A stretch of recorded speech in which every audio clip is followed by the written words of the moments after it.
Boa tarde. Entrando.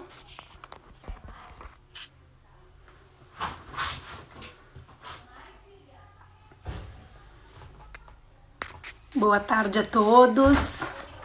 Entrando aqui na nossa live de hoje. Esperar um pouquinho todo mundo entrar. Melhorando a luz aqui. Tava um pouquinho escuro, a doutora Débora já tá entrando. Então vamos chamar aqui a doutora Débora para participar com a gente.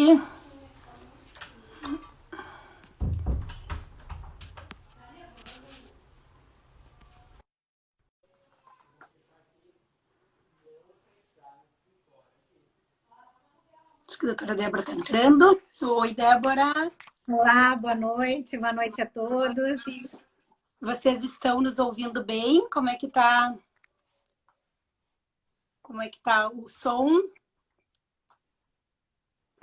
Tudo certo? Eu te escuto bem, Rafaela. Tu me escuta bem? Todos me escutam bem? Então, tá tranquilo. Nos escutamos bem. Então, a nossa live de hoje tem um tema bastante especial, que é conversar um pouquinho sobre essas diferentes formações familiares, né? Essas diferentes formas de maternar e paternar. E o nome escolhido foi um nome muito lindo, né? Que é Família, Família.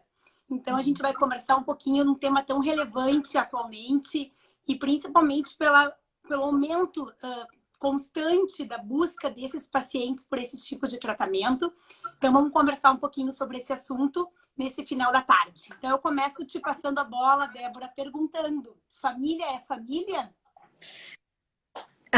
Eu acho que até é bem bacana, né, Rafaela, que a gente pudesse comentar o quanto a gente pensou em como fazer essa chamada, né, para esse nosso bate-papo de hoje. E nós pensamos de um jeito, de outro, e de repente estávamos eu, doutora Rafaela, doutora Ariane, doutor Fernando, né, pensando, né, respeitando o distanciamento, né, dentro da clínica. E aí uma hora eu disse assim, bom, mas família é família. E aí parece que todo mundo, né, disse, poxa, é disso que a gente quer falar. Por que família é família? Né? Porque se sabe que toda a organização, né, que se une e que convive através de laços de afeto é considerada uma família. Né? Portanto, a definição de família que veio atravessando modificações através dos tempos, né? A gente sabe que os novos arranjos familiares precisaram, ao longo da história, de muitas batalhas para poderem ser reconhecidas como família quando não são formadas daquele modelo tradicional chamado família nuclear, né? Pai, mãe, filho. Né? Até hoje é um desafio, né, para as famílias monoparentais, homoparentais, que possam ser reconhecidas como família por sua configuração distinta, então, dessa dita família tradicional. Né? E por que isso? Né? Porque a família tradicional ela foi revestida de muitas idealizações. É como se somente, né, através da configuração de uma família formada por pai e mãe, né, que os filhos poderiam ter condições de se desenvolverem bem do ponto de vista da formação da sua personalidade, da sua estruturação de valores e de caráter, né? Então, por isso que muitas vezes é como se esta é a única forma de família que poderia gerar uma pessoa bem estruturada. E a gente sabe que isso não é verdade, né? E cada vez mais com as diferentes formações de família, com a pluralidade, né, das formações familiares na atualidade, que a gente vê que esse discurso vai precisando ser refeito. Né? E esse preconceito com as famílias não tradicionais, né, pode ser rompido. Então, acho que o nosso bate-papo de hoje ele é fundamental porque ele inicia marcando isso, né? O lugar do afeto na formação e na estruturação da família como o mais importante, né? Independentemente do arranjo como essa família vai ser feita e de que forma, então, a medicina reprodutiva ela vai auxiliar a essas famílias poderem se constituir, né? Se a gente for pensar a família monoparental, ou seja, a mãe solo ou pai solo, já existe desde que o mundo é mundo, mas não muitas vezes a partir de uma configuração de desejo e vontade, de um projeto próprio, né? Nos casos de viuvez, nos casos de abandono, né? Então, muitas são as famílias, através dos tempos, que só foram formadas ou pela mãe e o filho, ou pelo pai e o filho. A diferença é que, na atualidade, uma mulher e um homem podem buscar este projeto de forma autônoma, né? Não porque isso fazer essa opção. Exatamente, não porque isso é uma consequência de algo que se passou na vida, né? Mas como uma escolha, e aí eu acho importante diferenciar a escolha como resultado de vontade e também de um desejo, porque o desejo vai aí ter outras conformações que têm a ver tanto com os processos conscientes, quanto principalmente também com os processos inconscientes naquilo que está, porque mesmo deseja um filho, quer seja de forma monoparental, quer de forma homoafetiva, quer de forma heterossexual, né? Então, o desejo sempre precisa ser pensado desta forma. E a homoafetividade também já existe, né? As famílias formadas por casais homoafetivos, quer femininos e masculinos, também há muito tempo na história, mas tinham na adoção, né, a sua via única.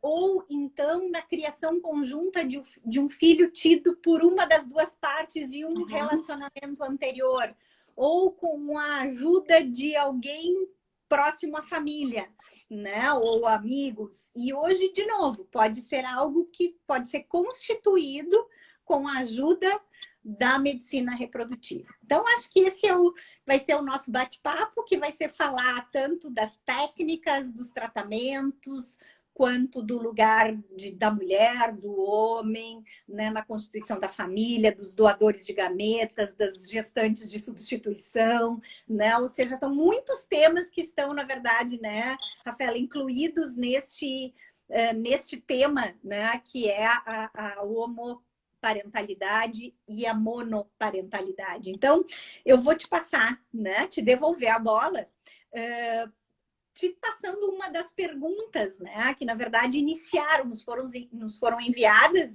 previamente, e que eu acho que bem já dá um belo norte para a nossa fala, que é a produção, então, essas possibilidades e tratamentos, né? E é um assunto que gera muitas dúvidas, né, Débora? As pacientes, quando chegam com essa ideia, claro que algumas acabam pesquisando, e a gente acaba falando na maior parte do tempo nelas, porque a gente ainda tem uma busca muito maior de casais homoafetivos femininos do que casais homoafetivos masculinos. A gente vai falar um pouquinho também nessa opção para os casais masculinos e pela monoparentalidade, que também a gente tem basicamente só mulheres solteiras, né, buscando a monoparentalidade.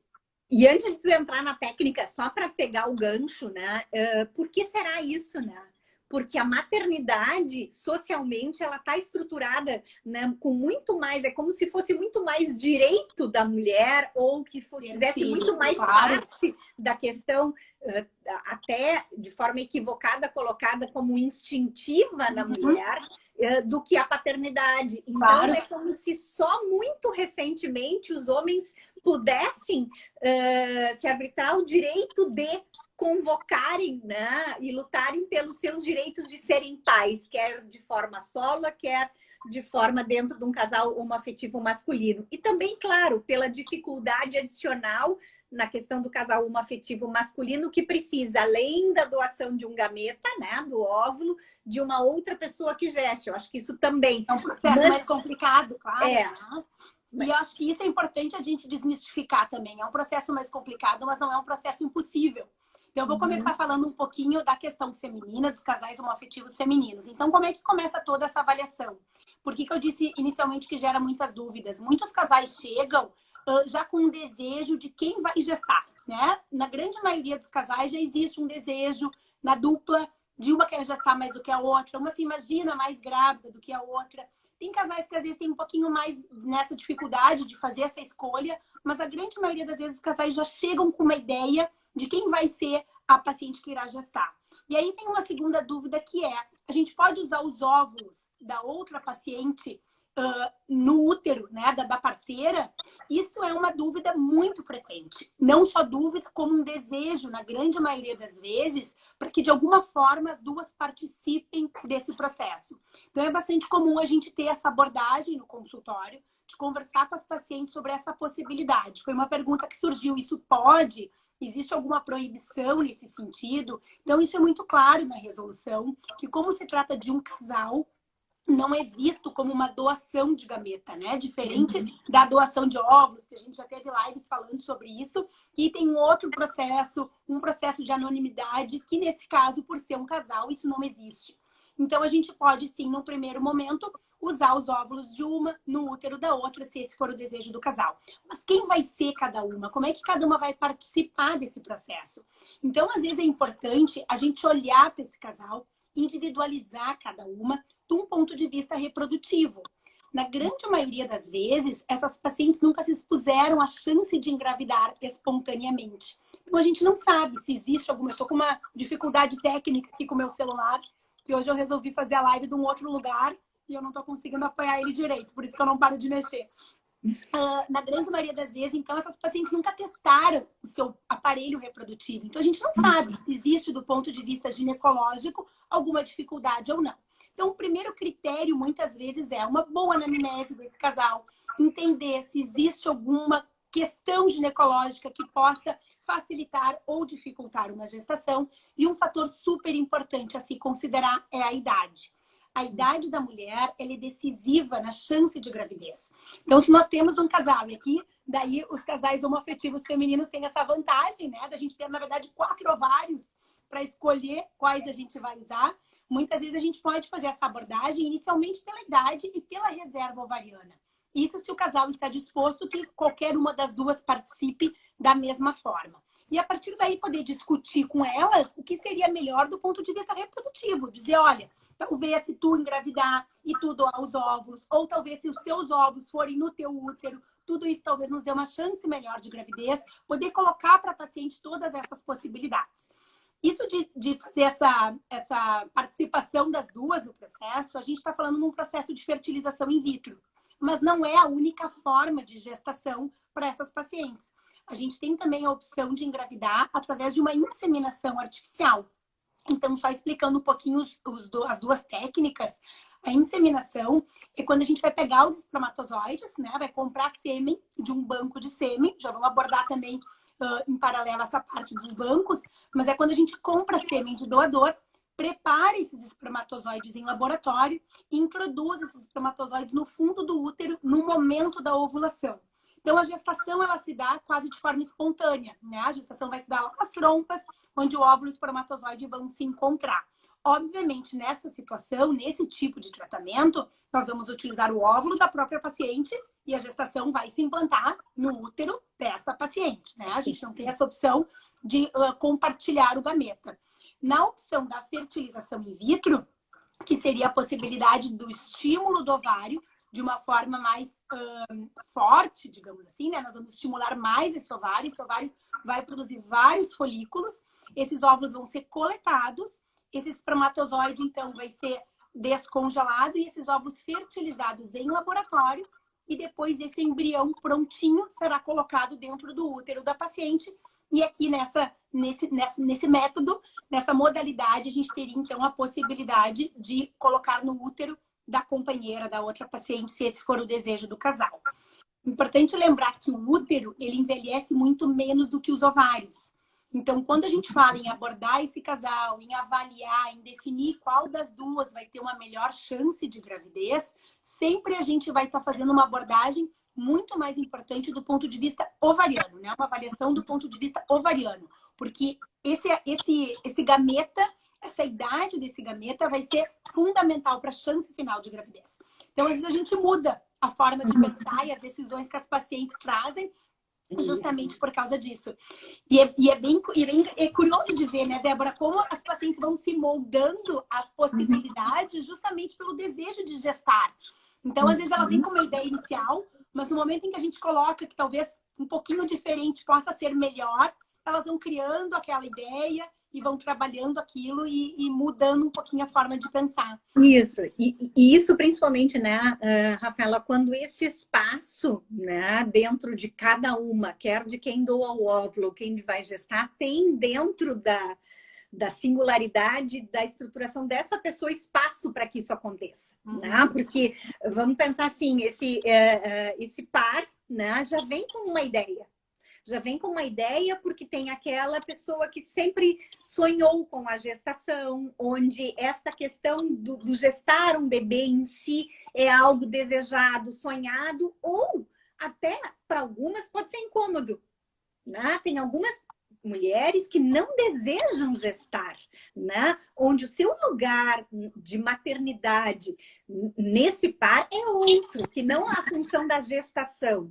Ou a outra tem essa questão muito importante arraigada da questão da genética. Né? Eu gostaria muito de que fosse o meu óvulo, como que ela lida com a maternidade a partir de um óvulo, de um óvulo que não é seu, por exemplo. Pode ser isso tão conflitivo que, de alguma maneira, mesmo que a chance seja menor, a gente não consiga fazer, né, vamos dizer assim, fazer essa alteração, que muitas vezes e frequentemente, como tu disseste, acontece. É muito importante que a gente possa olhar o quanto, em que está sustentado, na verdade, o desejo ou não da gestação, o desejo ou não do usar o óvulo, né, de uma ou de outra, porque isso vai interferir na formação dos lugares das funções parentais no futuro. Né? Então, se eu não estou confortável com isso, também o meu lugar frente à família que eu estou construindo, a minha família de origem, por exemplo, tem muitas mulheres que têm muita preocupação se a família vai aceitar como neto, né, aquele filho que não tem ligação genética com a família de origem. Para algumas famílias isso é fundamental, para outras não. E às vezes isso pesa na decisão de uma de outra, de quem será o óvulo, né? Por exemplo. Então, se nós não olharmos para também para essas singularidades, então tu está dizendo, é muito importante uma criteriosa avaliação médica do potencial reprodutivo, das chances de gravidez, e também um olhar aprofundado sobre a constituição desse par, né? E de como que esse par vai lidar com esse futuro arranjo, né? No futuro, na relação com o filho, porque a gente não pode esquecer nunca que isso vai implicar na relação com a criança. Se eu não estou confortável, isso vai implicar na formação da minha família, em qualquer família, seja homoparental, heteroparental, monoparental. Então, se nós não estamos confortáveis com esse lugar e que cada uma vai ter uma função parental diversa. Não é porque o casal é homoafetivo que as funções são iguais. Né? É justamente na relação com a diferença, onde cada um contribui a partir do seu jeito, e aí não é só a partir do seu corpo, mas é a partir do seu lugar, nós vamos estar podendo constituir crianças que também lidem bem com a diferença. Né? Porque essa é uma das preocupações, por exemplo, será que a criança que é fruto de uma relação homoafetiva, ela consegue lidar bem com a diferença, já que ela tem pais do mesmo sexo? Né? Sabe que eu pensei em duas coisas agora enquanto tu falava isso, que eu acho que é super importante comentar. Uma, essa questão, as duas têm a ver com o quão bem resolvido nós estamos com as decisões tomadas, né? Isso. Então, acho que tu faz um trabalho muito especial com esses casais, quando necessário, de abordar essas dificuldades e essas fantasias que passam na cabeça. Obviamente, é uma construção familiar, hoje, não a mais comum. Então, gera uma ansiedade e várias dúvidas na cabeça das pacientes, dos casais, de como vai ser isso, como meu filho vai ver tudo isso. Recentemente, a gente teve um casal que elas optaram por transferir 2 embriões, uma de cada. Elas já tinham tentativas de gravidezes prévias no útero de uma das pacientes que não tinha dado certo. Então, elas resolveram trocar o útero, porque não estava dando certo, e discutimos e achamos que era uma boa opção. E resolveram, então, nessa nova tentativa, 2 embriões. No momento da transferência, eu fiz uma pergunta para elas que foi: se vocês engravidarem de um bebê só, vocês vão querer saber de quem é? E elas disseram não. Para nós tá tudo certo. O bebê é nosso. Né? E eu achei muito lindo essa colocação delas. E é exatamente isso, o bebê delas. Então, elas estão tão bem resolvidas com essa questão da genética, independente de quem é aquele óvulo, que para elas não importa naquele momento saber geneticamente de quem é das duas. Claro. Então, são pessoas que tiveram a oportunidade de refletir sobre isso, né? Porque se a gente não para pensar sobre essas questões, em como que eu vou me sentir em relação a isso no futuro, que questões se atravessam aí da minha própria história como filho, da minha própria escolha amorosa, de como é que eu abro mão, né? Por exemplo, do meu gameta ou da gestação, isso pode trazer implicações futuras. Então, esse espaço, né, de reflexão, quer seja com o médico, quer seja, né, com o auxílio do seu analista, do seu psicólogo na sua terapia, ou mesmo lá na clínica, que a gente convida sempre, e eu enfatizo a importância de se permitirem ter um espaço para pensar. Né? Diferentemente, por exemplo, dessa situação que tu trouxesse, né? Essa semana mesmo, um outro casal homoafetivo disse que estava muito claro quem iria gestar e quem não iria, porque não havia o desejo em uma delas de gestação. Então, isso estava bem, e na outra estava muito claro, sempre foi um sonho. Então, isso é importante para a gente ver no que se apoia. Volto a dizer, tanto do ponto de vista do projeto, da escolha e da vontade consciente, mas principalmente, né, também de conhecer aonde é que isso está ancorado dentro do nosso projeto e nosso desejo de filho, também nos aspectos mais profundos que às vezes a gente não para pensar e que são fundamentais na constituição de família, né? E uma outra coisa que me veio também é um relato de um casal de pacientes, depois que já tinham tido nenê, que a minha... Trancou aqui, acho que voltou. A menina de uns 2 aninhos, mais ou menos, chegou para as mães e perguntou quem é meu papai. E naquele momento elas se atrapalharam com aquilo e aí responderam: tu não tem papai, tu tem 2 mamães. E para a menina, você resolveu. Né? Tava tudo certo. E aí a gente conversou sobre isso, a gente disse, no momento em que vocês estão tranquilas com essa resposta, tá tudo certo. Tem uma psicanalista que se chama, publicou um artigo na revista Cult, muito interessante, que o título do artigo é mais ou menos assim: sangue não é água, convivência também não. Se chama Daniela Tepperman. Depois eu pego direitinho a referência para passar. E ela estava justamente tratando desse assunto, do assunto das famílias e das doações de gametas na formação das famílias. E ela traz assim a importância de que a gente possa nomear o ausente. Então, assim, porque existe muito, e aí vale tanto para o casal homoafetivo, feminino e masculino, como para a família monoparental, porque vai ter ausência. Né? Se essa ausência é um tabu, do qual não se pode falar, ou se essa ausência é permeada de culpa, eu estou negando a possibilidade dessa criança ter um pai ou uma mãe, né? Ter essa figura, né? Na sua estruturação, eu vou ter dificuldade de transitar com o meu filho a narrativa da sua história, que é a história de uma família que se formou de forma diferente. Né? Então, poder falar, mesmo que o anonimato não permita que a gente tenha acesso à figura do doador ou da doadora, mas falar desse lugar que essa é uma família que se formou desta forma, com o auxílio deste terceiro. Quem é este terceiro? Esse terceiro é alguém que se dispõe a auxiliar outras pessoas, mulheres e homens, a ter seus filhos. Então, como que eu vou nomeando esse lugar do ausente, não no lugar do pai ou da mãe, mas num outro lugar possível, que vai servir de suporte, inclusive, para as fantasias que as crianças vão ter. E elas têm fantasias. E se a gente pode permitir com que elas fantasiem, elas vão conseguindo... vou de novo usar essa expressão, quem me ouve falar, eu uso sempre, vão conseguindo narrar a sua história, vão construindo a história da sua família, com a formação que ela tiver, com as ausências que ela tiver. É verdade, a criança pode sentir falta de ter a mãe ou o pai, pode. Isso necessariamente vai tornar patológica essa criança? Não.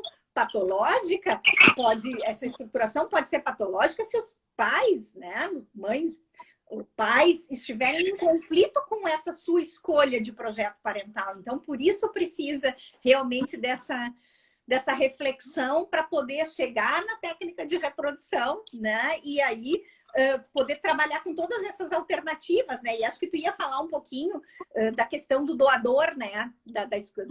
Dos bancos de sêmen, enfim. porque todas essas formações familiares, de alguma forma ou de outra, vão precisar da doação de algum tipo de gameta, né? Então, tanto nos casais homoafetivos femininos, quanto nas gestações monoparentais femininas, a gente vai sempre precisar da compra, então, do sêmen de doador. Esse sêmen de doador, segundo a resolução do Conselho Federal de Medicina, tem que ser uma doação anônima, e a gente tem acesso a alguns bancos de sêmen. Nós trabalhamos basicamente com 2 bancos, que um banco é nacional, o outro banco é americano. A gente consegue importar, então, esse sêmen. A qualidade do sêmen, o valor do sêmen é tudo muito semelhante. O que faz escolher um ou outro? A quantidade de informações que esse casal ou que essa mulher pode ter em relação a esse doador. Então, até uma pergunta que surgiu. A gente pode escolher o sêmen? Sim. Essa escolha é do paciente, né? Das pacientes. Vocês vão ter acesso a esse banco de sêmen pela internet. É muito fácil, é muito didático de procurar e de escolher as características. E vai escolher as características da sua opção, né? Cor de cabelo, cor de olho, altura, peso. Muitas vezes as pacientes pedem ajuda. O que tu acha desse? O que tu acha daquele? Então, tem algumas informações do tipo, da qualidade dos espermatozoides, algumas questões de saúde do doador que podem ser bem relevantes em relação à qualidade desse sêmen e, consequentemente, a chance de gravidez que esse gameta vai proporcionar. Então, é muito fácil esse acesso ao banco de sêmen e a compra desse sêmen. O que muda um pouquinho também em relação aos 2 bancos é tempo, né? A chegada do sêmen no Brasil, a chegada do sêmen na clínica. Essa compra no Brasil, na nossa resolução, ela tem que ser destinada a uma clínica. Diferente de outros países, que o paciente pode comprar o sêmen e mandar entregar na sua casa, né? Nos Estados Unidos existe a disseminação caseira, os casais podem fazer, os próprios bancos de sêmen orientam como se faz isso. No Brasil isso não é permitido, e então a gente compra o sêmen, a paciente compra o sêmen e ele é destinado a uma clínica. Esse sêmen fica armazenado na clínica até o momento do tratamento, até o momento para ser utilizado. Então isso é uma decisão da paciente, uma escolha da paciente relativamente bastante fácil. E aí entra todas essas questões que a Débora estava colocando, né? Como lidar com essa escolha, como lidar com esse doador, as fantasias que surgem, né? O fantasma doador. É isso. E muitas pessoas têm a ideia assim, então, né? No caso, por exemplo, da monoparentalidade, né? Da mãe solo, da mulher solteira. Eu tenho que escolher alguém que seja com características físicas, e a gente tem que ter muito cuidado isso, quer do ponto de vista da enfermagem, quando orienta, ou do próprio médico, porque às vezes a gente não para refletir sobre o que a gente está dizendo quando a gente diz uma frase assim. Não, tu mantém as características da tua família. Por quê? Eu não estou tendo um filho comigo. Eu estou tendo um filho sozinha, estou precisando de uma outra parte. O espermatozoide, ele vai vir de um homem, que não vai ser o pai, eu tenho que ter clareza disso, mas eu posso escolher um doador, por exemplo, que tenha características, quer físicas, né? Enfim, alguns bancos têm até características de personalidade, embora assim, não é porque o nosso filho vai ter a personalidade do doador, deixando isso muito claro, mas às vezes as características de personalidade do doador, a gente se identifica. Olha, uma pessoa que eu achei que é uma pessoa que eu admirei por alguma razão. Então, eu não preciso escolher um igual. Eu posso escolher um diferente. De novo, a importância, né, do respeito à diferença, né? De que não é porque eu vou ter uma maternidade sola ou vou ser um casal homoafetivo feminino que eu tenho que escolher um igual. Né? Então, assim, de novo essa pergunta, o que é importante para vocês? Por que esse doador e não aquele? O porquê essa característica e não aquela? Se a gente abre espaço para essa reflexão, esse casal ou essa mulher vai poder apoiar a sua escolha nessa reflexão, não simplesmente nisso. Não, escolhe alguém que é igual à tua família. Ou, né, os psicanalistas iam ficar de cabelo arrepiado uma vez, como assim, não, escolhe alguém, por exemplo, parecido com teu pai. Como assim? Né? Eu vou ter um filho do pai, na nossa fantasia lá do nosso Édipo, a gente sabe, mas é a fantasia, a gente sabe justo que é diferente isso, e a gente precisa resolver esse conflito para poder seguir bem a vida. Então, às vezes a gente diz coisas pensando na figura masculina da família, parecido com o teu irmão, parecido com o teu pai, e não se dá conta do que a gente está transmitindo com essa fala. né? Então, não precisa ser parecido, pode ter características que eu admire. Como eu vou buscar um homem, por exemplo, para me relacionar, porque eu admiro certas características. Claro que ali eu não estou me relacionando com uma pessoa, mas dá um suporte para as fantasias. É isso que a gente acha importante que seja levado em conta, né? Quando se escolhe características do doador. Ou da doadora, no caso também do casal homoafetivo. Uma pergunta em relação ao óvulo doado, né? Se também se tem acesso a essas características. Vou responder essa pergunta para a gente entrar no gancho dos casais homoafetivos masculinos.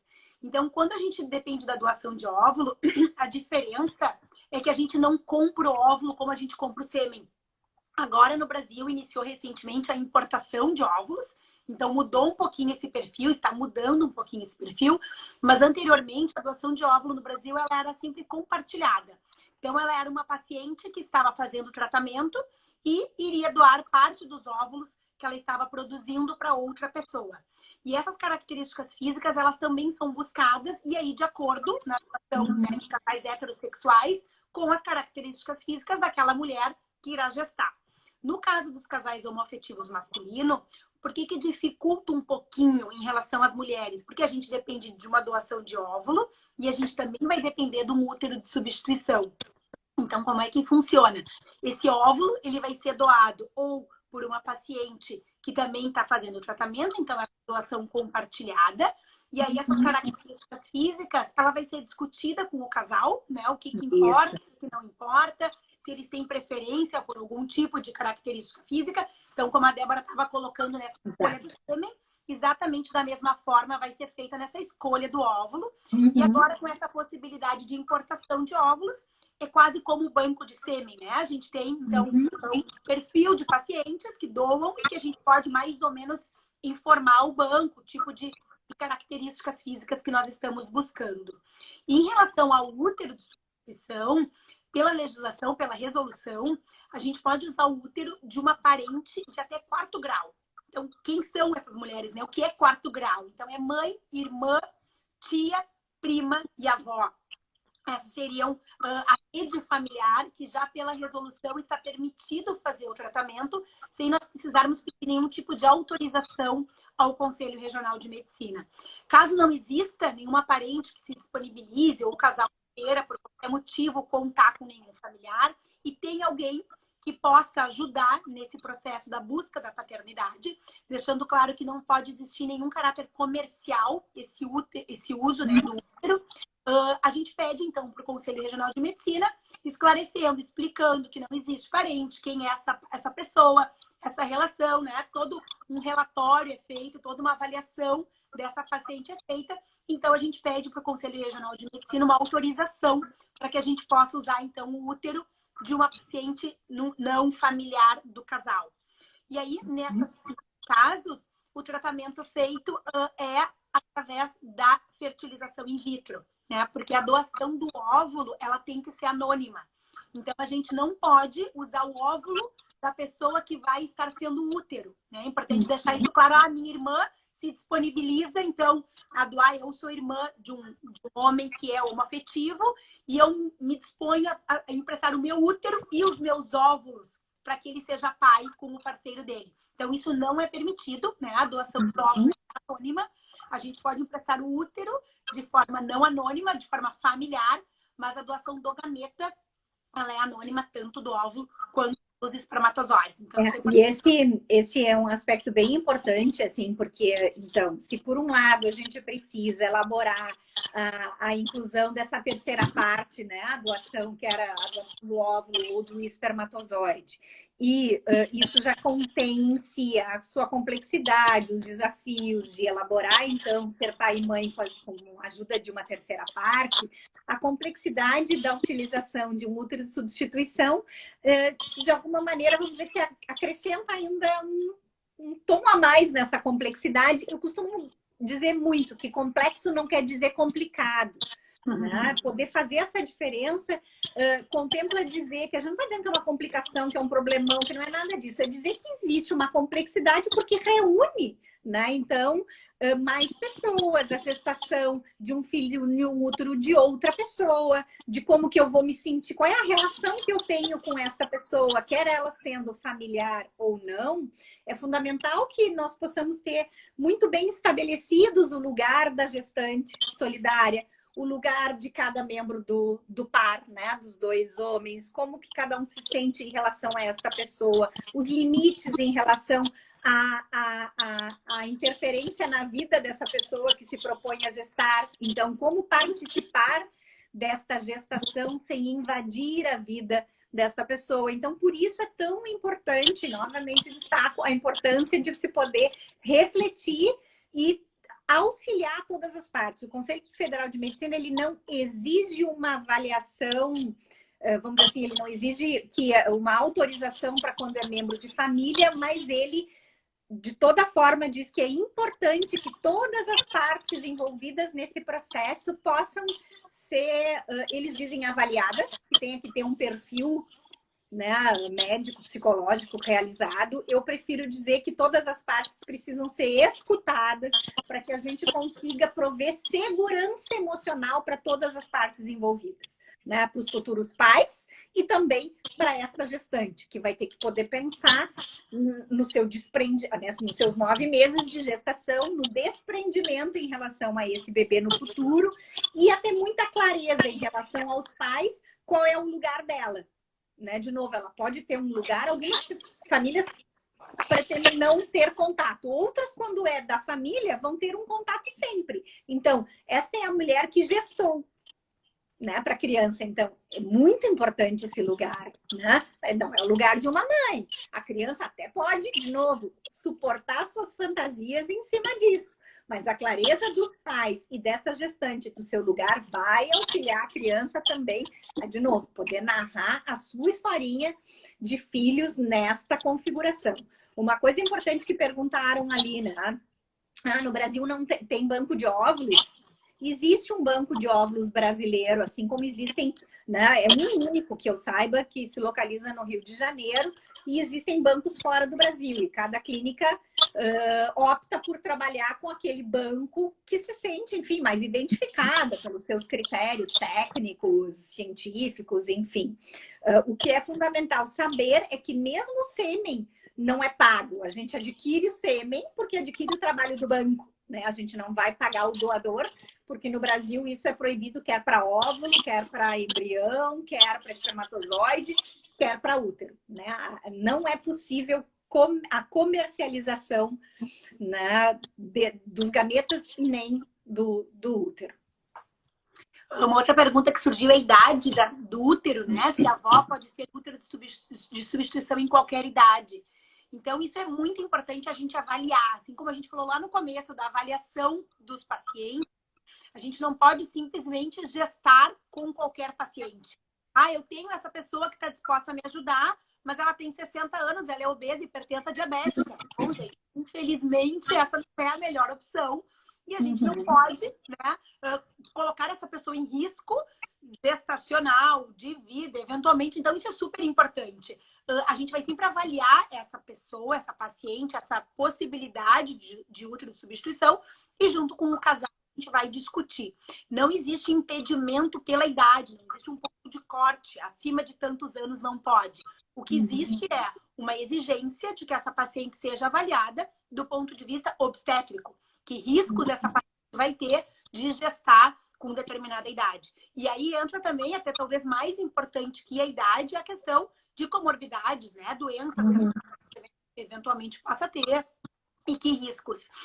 Uma outra pergunta que surgiu é se mulheres sem filhos podem ser útero de substituição. Não existe proibição para isso. Até existe uma discussão de que eventualmente essa proibição possa vir a surgir nas próximas resoluções, mas ainda não existe proibição.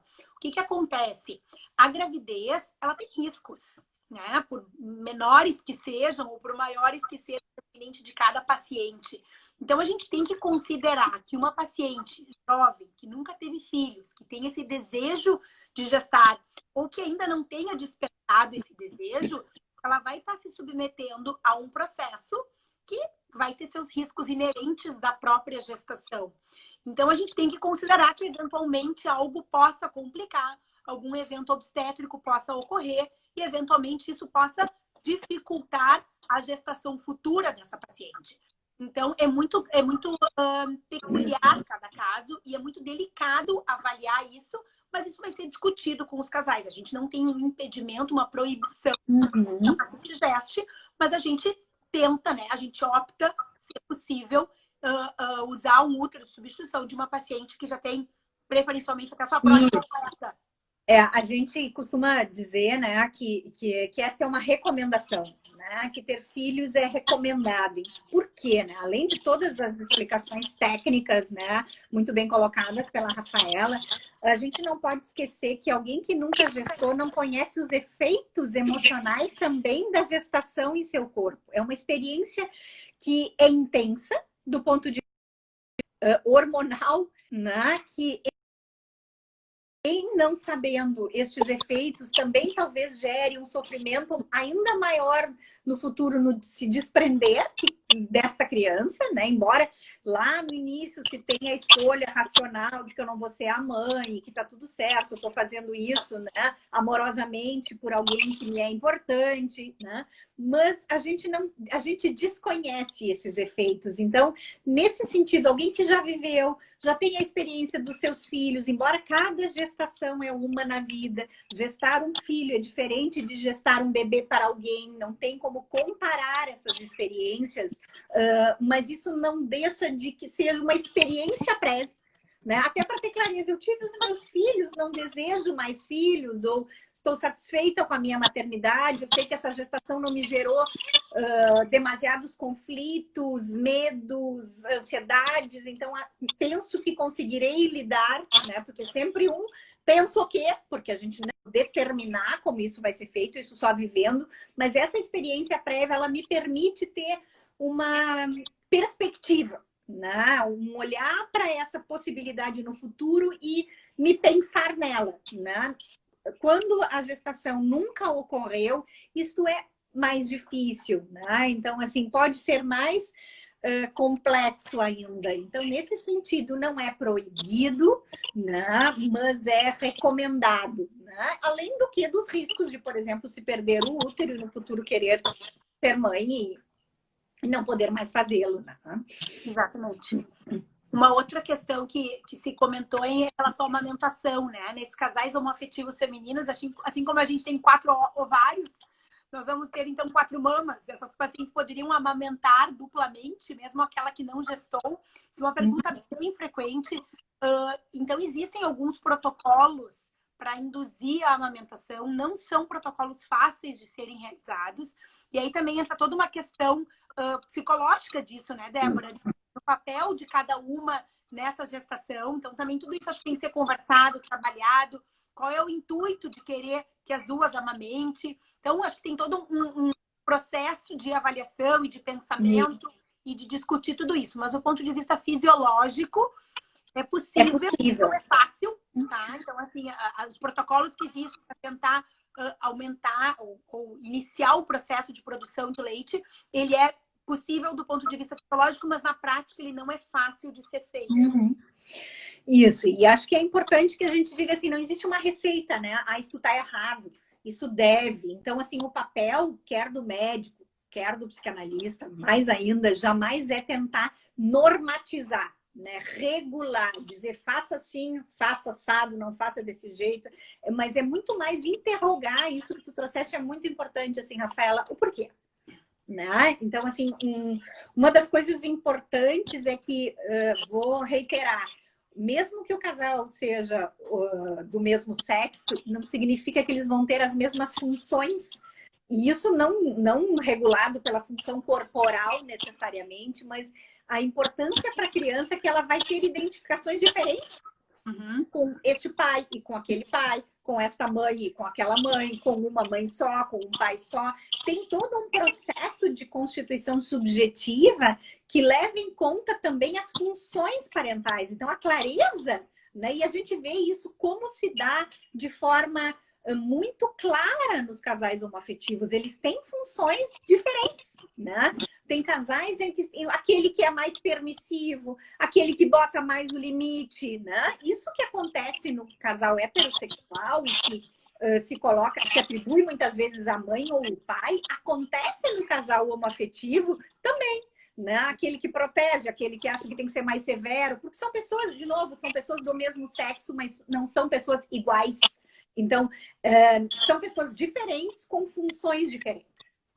E agora, enquanto tu falava isso, eu lembrei de um texto que eu li agora domingo, no Dia dos Pais, que falava nas coisas que o pai faz não sendo mãe. Então, uma delas era em relação à amamentação. O pai não amamenta, mas o pai sabe dar uma bela mamadeira com todo o amor e com todo o afeto. Então tem tudo isso, né? Não precisa cumprir a mesma função para ser mais pai ou para ser mais mãe. Então, como tem essa questão do mesmo sexo, fica uma ideia, talvez, até de competitividade, né? Quem vai ser mais mãe? Não, cada uma vai ser mãe do seu jeito, ou cada um vai ser pai do seu jeito. Então, não precisa ter... Acho que isso é super importante. Isso a gente vê muito na prática, né? Essa diferença de comportamento e de função. Claro, e que está apoiado muito, né, milenarmente, né, a questão do link, né, muito ainda de se vincular a paternidade ou a maternidade à questão biológica. Então, né, a questão que se atravessa no corpo.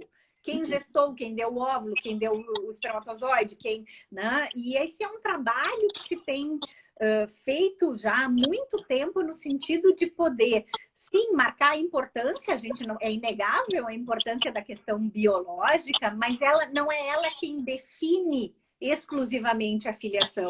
A filiação é uma construção simbólica que se dá através do vínculo e do reconhecimento. Então, assim, se eu gestei, mas eu reconheço a minha parceira como mãe, ela está reconhecida. Então, eu preciso me reconhecer. Eu não posso ter dúvida da minha maternidade porque não fui eu que gestei. Então, quanto isso permeia a subjetividade de cada um dos membros desse par, ou no caso da monoparentalidade, desse homem ou dessa mulher. Então, é uma construção simbólica que tem, sim, né, no corpo, na figura de um doador ou de uma doadora, lugares de fantasia.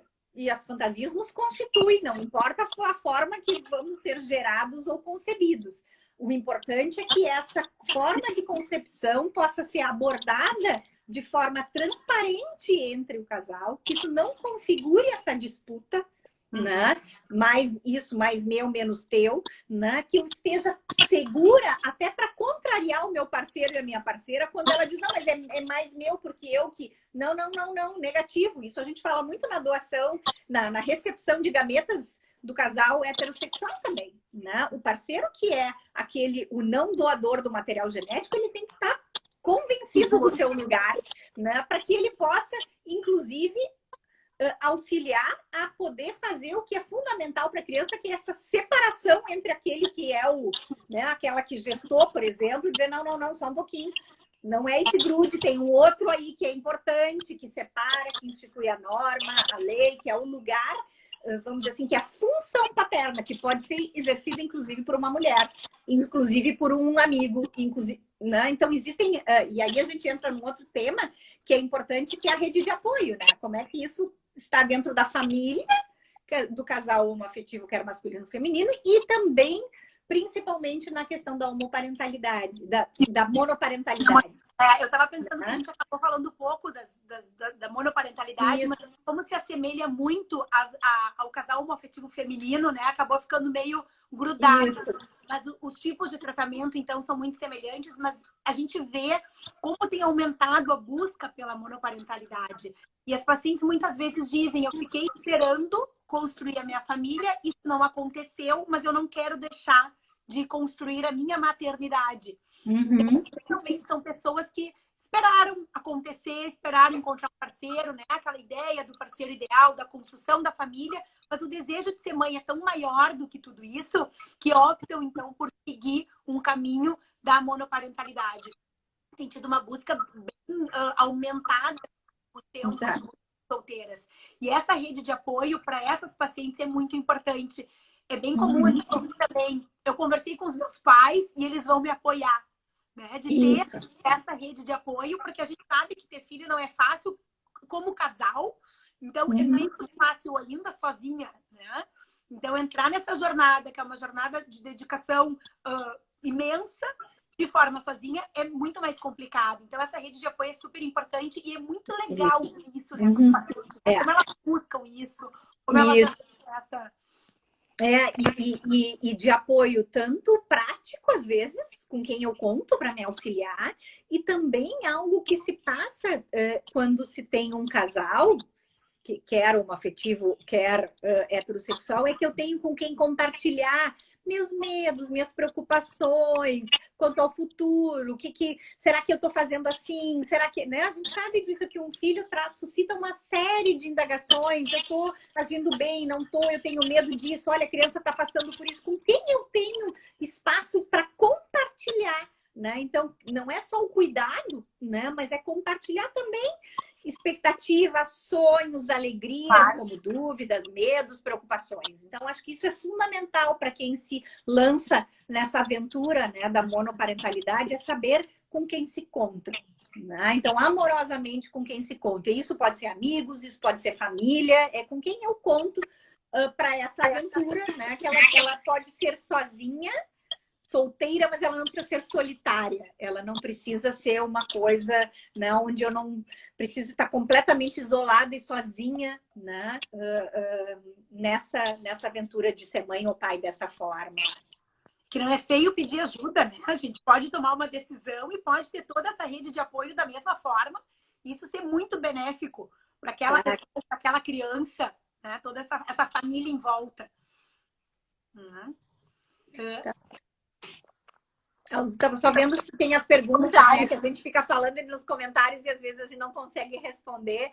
Então a gente só está dando uma olhadinha aqui no que Bom, aqui uma falou da questão da dificuldade de adquirir o óvulo, né? E nós falamos, a dificuldade tem a ver tinha muito a ver com não ter essa disponibilidade de bancos que hoje já tem através da importação. E é bom dizer assim, por que também? Porque é mais difícil a obtenção do óvulo, né? Precisa de todo um processo de estimulação ovariana, de coleta de óvulos. Então é mais difícil que se tenha mais doadoras do que se tem doadores. Mas hoje isso já está cada vez se facilitando mais. Falando das diferentes... nós temos, né, a Liliana aqui, que é do Paraguai, e ela está dizendo que... Então, olha a diferença de país para país. Tem países em que é permitido o comércio, por exemplo, e ela está trazendo aqui que no Paraguai não tem nenhum tipo de legislação. Então, a ovulação é muito difícil de poder ser realizada, né, nesses lugares, assim. Então é ainda às vezes mais difícil, dependendo do lugar onde a gente está, e a gente vê isso muito como as pessoas também se movem, né, em busca de outros lugares, vêm ao Brasil ou vão a outros países, né? Mas hoje é bem importante destacar aqui no Brasil, né, e em Porto Alegre, e no nosso microcosmos, né, que é o Fertilitar, a gente tem possibilidades para qualquer uma dessas alternativas de formação familiar. Não é necessário sair do Brasil para que se possa, né, fazer um tratamento assim. Claro, a questão da gestação de substituição ainda é, pela complexidade, ainda um fator que muitas vezes dificulta, mas é importante a gente dizer que é surpreendente quando as pessoas começam a manifestar o seu desejo, o quanto muitas vezes tem pessoas que se solidarizam. Às vezes a gente não tem coragem de poder dizer que está desejando e precisando, né? Isso é muito curioso, né, Débora? E uma coisa que tu fala bastante para as pacientes, que às vezes a gente discute, atendi uma paciente assim, que precisa de um útero de substituição, e ela diz que não tem ninguém. E aí a gente pergunta, mas tu já falou que tu precisa, né? Tu já comentou com alguém? Isso independente do tipo de formação familiar, né? Às vezes casais sexuais que a mulher, por algum motivo, não pode usar o seu útero. E é exatamente isso. E daí, depois que a gente aborda dessa forma, a paciente volta, às vezes, com mais de uma possibilidade. Pela vergonha, pelo medo, pelo receio de pedir ajuda. Isso acontece também nos casais homoafetivos, né? Eles ficam, às vezes, nesse constrangimento de pedir para alguém, de contar para alguém esse desejo de ter filhos, mas no momento em que conseguem resolver isso e falar, é bem aparece. Comum. E às vezes nem é uma questão só de pedir, às vezes é apenas de dizer, desejamos ser pais, precisamos de que alguém geste. Quando tu lança isso, tu não precisa nem, porque tem muito medo de até família formar, pedir para a irmã e a irmã não querer e constranger a irmã, porque esse é um assunto delicado. Então, às vezes, se a gente simplesmente abre o desejo, as pessoas podem se prontificar e às vezes se prontificam. Nós já tivemos muitas situações, aí, claro, não necessariamente do casal homoafetivo masculino, mas onde as gestantes solidárias apareceram a partir da fala, né, desses casais do desejo, né, de poder realizar esse processo. A gente está no finalzinho, Rafael, mas tem uma pessoa que perguntou aqui se a gente devia contar para a criança e com que idade, né, da questão da doação de óvulos. Nesse artigo da CUT que eu estava trazendo para vocês, esse é um assunto controverso, vão existir muitas posições diferentes, né? Mas ela nesse artigo ela justo pontua muito que não se oriente a não contar, né? Assim como a gente não está dizendo tem que contar, a gente também não deve orientar a não contar, porque parece que veicula um problema em si. Né? Então, assim, não existe uma idade certa ou a história certa, né, para contar. O que existe é, quanto mais clareza eu tiver da minha história em relação à minha aceitação quanto à recepção desse óvulo, e eu tenha clareza da minha maternidade, quer em que forma de arranjo for, eu vou trabalhando isso com a criança na medida do seu desenvolvimento, na medida em que ela vai tendo curiosidade e vai expressando a sua curiosidade sobre a formação da família. Toda criança pergunta como que eu vim? As fantasias sexuais infantis, de onde vêm os bebês, são as fantasias mais precoces que a gente tem na vida. Então, desde muito pequenininho a gente se interroga e muitas pessoas não sabem o quanto essa interrogação é o que gera a curiosidade e a curiosidade é o que gera o conhecimento. Então, as teorias sexuais infantis, e por isso a importância de não haver tabu, porque muitas crianças se via isso claramente na adoção, crianças que não perguntavam e que iam mal na escola, porque tinham medo de perguntar porque isso magoaria seus pais. As crianças sabem que tem alguma coisa aí que os pais não contaram. Elas têm essa sensação, mas elas não conseguem colocar em palavras. E isso sim pode ser muito complicado para a estruturação da criança. Então, se eu tenho clareza de que eu quis muito ser mãe ou pai, que eu precisei de ajuda e o que precisa para fazer um bebê, precisa óvulo, espermatozoide, qual é a importância disso? Tem pessoas que se prontificam a ajudar. Então, tem uma colega que não sei se está nos assistindo, ela assiste sempre, que é a Helena Prado Lopes, que sempre diz assim, o importante é que a gente mostre para a criança que ela foi gerada com muito amor, né? E que esse amor que ela, na sua concepção, né, que fez com que essa mulher ou esse homem aceitassem esse gameta de doadora, aceitassem esse gesto de amor de uma outra pessoa, então, que nos ajudou a poder constituir essa família. Então, se isso é gerado com amor, por que isso é problemático? Claro, exatamente. Né? Então, assim, claro que vai gerar interrogações, quem é, como é, não vai poder contar e tudo isso, mas se a gente for tratando aos pouquinhos, claro, com a medida que a criança vai crescendo e vai tendo possibilidade de saber de uma maneira mais técnica, a gente vai agregando informações, mas eu acho que o importante é que a gente, quando a criança perguntar, a gente possa ir trazendo, ajudando a criança a construir a sua história. Então, para que um filho construa a sua história de filho, os pais precisaram construir a sua história de filhos e a sua história de pais. E aí eu tô pronta para ajudar meu filho a construir a sua história de filho. Né? Então, não tem receita de bolo, né? Mas acho que tem um caminho bem bonito por aí. Perfeito. Tá acabando o nosso tempo aqui. Débora, sempre um grande prazer. A gente acha que não vai dar conta da 1 hora e nos falta tempo, né? As duas tagarelas aqui não param de falar. Mas sempre um grande prazer dividir esse espaço contigo. Só rapidinho, respondendo a última pergunta ali que voltou. Então, quem pode fazer o processo de ultrassubstituição? A gente já falou sobre isso. Parentes de até 4º grau de qualquer um dos dois do casal. Aproveitando, então, para todos para nossa live da semana que vem, que vai ser um assunto super importante, que é a infertilidade compromete a sexualidade, com a doutora Florence Maia, com a doutora Adriana Arendt. Esperamos todos vocês. Obrigada pela participação. E qualquer dúvida, estamos sempre à disposição para continuar ajudando a resolver. Obrigada a todos. Obrigada, Rafaela. É um super prazer dividir, né, essas lives contigo. A gente brinca que faz uma boa dobradinha, né? E porque a conversa flui muito fácil. Isso diz também da nossa parceria no dia a dia.